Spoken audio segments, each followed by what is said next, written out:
नमस्कार, स्वागत है आपका। मैं हूं ज्ञानेंद्र पांडे ज्ञानी। जैसा कि अभी आप जानते हैं कि उप मुख्यमंत्री उत्तर प्रदेश केशव प्रसाद मौर्य का आगमन आज अंबेडकर नगर में हुआ। प्रेस कॉन्फ्रेंस के दौरान ढेर सारा सवाल पत्रकारों ने किया। एक सवाल के जवाब में उन्होंने सीधे अपना निशाना समाजवादी पार्टी के राष्ट्रीय अध्यक्ष अखिलेश यादव को बनाया और उन्होंने यहां तक कह दिया कि अखिलेश यादव की मानसिक स्थिति बिगड़ चुका है, मानसिक संतुलन वह खो बैठे हैं। और उन्होंने जिक्र किया कि वह मुंगेरी लाल के हसीन सपने वह 2027 चुनाव को लेकर के जो देख रहे हैं, कतई उनका सपना पूरा नहीं होगा। लोकसभा चुनाव का जिक्र करते हुए उन्होंने कहा कि अयोध्या सीट जीतने के बाद उनके अंदर इस तरह का उत्साह पैदा हुआ कि वह सीधे बिहार राज्य के चुनाव में पहुंच करके कहते हुए नजर आए कि अवध में जीता हूं, अब मगध को जीतूंगा। इस तरह की बात कहे, लेकिन उनको मुंह की खानी पड़ी और उसके बाद से उनकी मानसिक संतुलन बिगड़ गई है। इस तरह की बात केशव प्रसाद मौर्य ने आज कहा। अंबेडकर नगर में क्या कुछ कह रहे हैं पत्रकारों द्वारा पूछे गए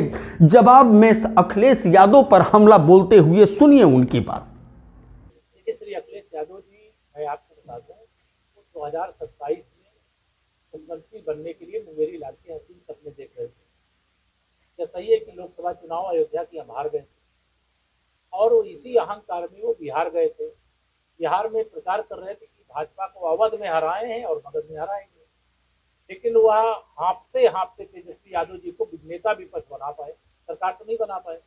जब से बिहार हार के आए हैं तब से उनका मानसिक संतुलन बिगड़ा हुआ, उल्टी सीधी बातें करते।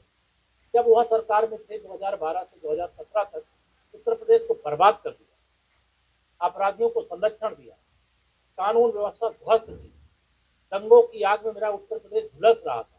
मुख्यमंत्री रहते हुए उन्होंने सिमी के आतंकवादियों के मुकदमे वापस, हाई कोर्ट ने इनकार किया, बाद में मुकदमा चला, उसमें कई को फांसी हुई, कई को आजीवन कारावास हुआ। वह भ्रष्टाचार के दलदल में डूबे हुए दलों के साथ जुड़े हुए, स्वयं तमाम भ्रष्टाचार के आरोपों में उनकी सरकार गिरी हुई है। हमारी सरकार भ्रष्टाचारियों के खिलाफ सख्त है। जब भी भ्रष्टाचार करने वालों के खिलाफ कार्रवाई होती है तो तिलमिलाहट श्री अखिलेश यादव जी को होती है। अब उनका 27 का सपना छोड़िए 47 तक पूरा होने वाला नहीं, तो बौखलाहट होगी।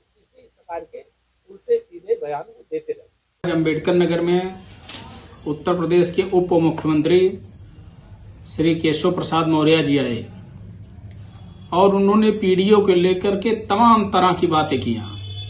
मैं उनसे पूछना चाहता हूं कि जब से भारतीय जनता पार्टी की सरकार उत्तर प्रदेश में बनी है तब से लगातार पीडीए समाज के ऊपर अन्याय और अत्याचार पूरे प्रदेश में हो रहे हैं। जिस तरीके से उन्होंने कहा कि पीडीए के आरक्षण और संविधान बाबा साहब को मानने वाली भारतीय जनता पार्टी है, मैं उनसे पूछना चाहता हूं 69,500 भर्ती के शिक्षकों में किस तरीके से पिछड़े वर्ग के लोगों के आरक्षण को भारतीय जनता पार्टी खा गई।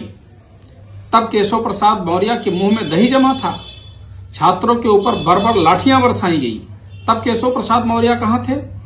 अभी लेखपाल भर्ती में जिस तरीके से पिछड़ों के आरक्षण को काटने का काम भारतीय जनता पार्टी ने किया, हमारे नेता आदरणीय अखिलेश यादव जी ने मजबूती के साथ आवाज मुखर किया, तब जाकर के वो आरक्षण वापस हुआ। जिस तरीके से आयोग में ओवरलैपिंग को समाप्त किया जा रहा है, किस तरीके से ओबीसी की मेरिट हाई जाने के बाद भी उन लोगों को नौकरी में बड़ी मौका नहीं मिल रहा है, केशव प्रसाद मौर्य जी को ये नहीं दिखाई दे रहा है। केशव प्रसाद मौर्य जी भारतीय जनता पार्टी में इनकी कोई हैसियत नहीं बौखलाए हुए हैं। किस रामराज्य की बात करते हैं? मैं पूछना चाहता हूं कि उस रामराज्य की बात आप करते हैं कि जिस रामराज्य में पिछड़े और दलित समाज के लोगों को भालू और बानर की संज्ञा दी गई। केशव प्रसाद मौर्य जी की भी हैसियत उसी रामराज्य में ओबीसी की, पिछड़ों की, दलितों की हैसियत भालू और बानर के बराबर है। इन लोगों की भी हैसियत भारतीय जनता पार्टी में भालू और बानर के बराबर है। इसलिए अनाप शनाप बातें कर रहे हैं और मैं इनको साफ तौर पर बताना चाहता हूं, उत्तर प्रदेश में लोकसभा के चुनाव में उत्तर प्रदेश की जनता ने निर्णय ले लिया है कि श्री अखिलेश यादव ही उत्तर प्रदेश के अगले मुख्यमंत्री होंगे। आपने कहा भारतीय जनता पार्टी तो भारत जलाओ पार्टी है, पूरे देश में दंगे फसाद चाहती है, देश में गृह युद्ध चाहती है।